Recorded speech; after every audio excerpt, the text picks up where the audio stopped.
Mantle ran so hard, they said, he tore his legs to pieces. What is this but spirit? 52 homers and 56, the Triple Crown.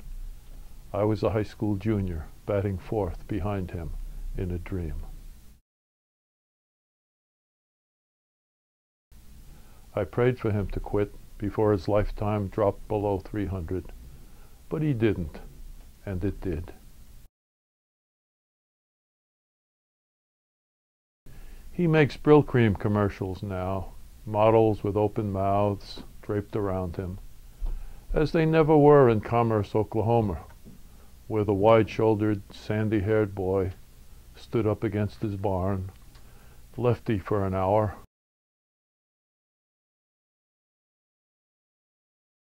Ruth, Gehrig, then righty, DiMaggio, as his father winged him in, and the future blew toward him.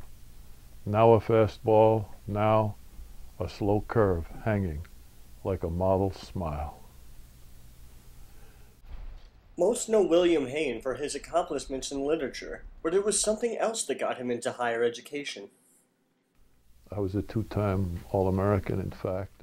During his senior year of high school, Heyen wasn't sure what his next move would be, but it was his soccer skills that landed him at SUNY Brockport.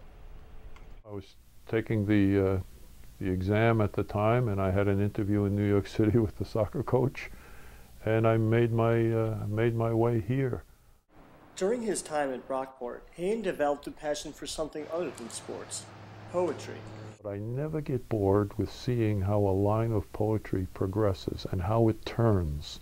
It seems to me to have all of life in it, and it's pretty exciting, in what it does.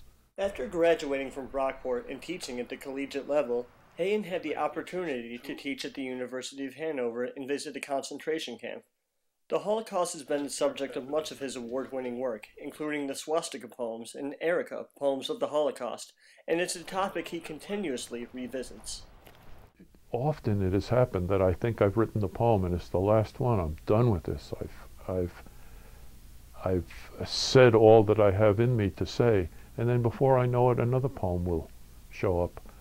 We don't choose our poems, I think.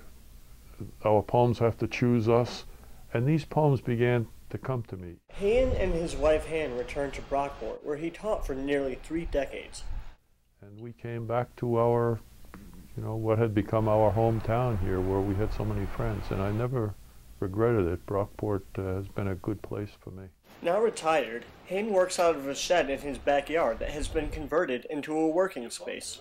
8 by 12 feet. I think the rose cabin was 12 by 16 feet. And what he's working on now is a collection of poems about football called The Football Corporations, and is scheduled to be released by Etruscan this summer.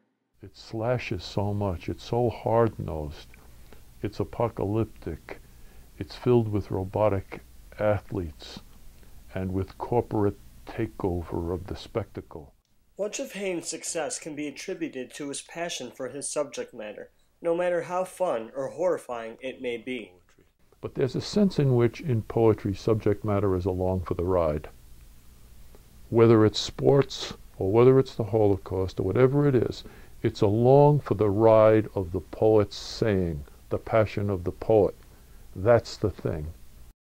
Some of this sounds otherworldly, and it might even sound effete. I don't know. But it's a great pleasure, and it quickens my life.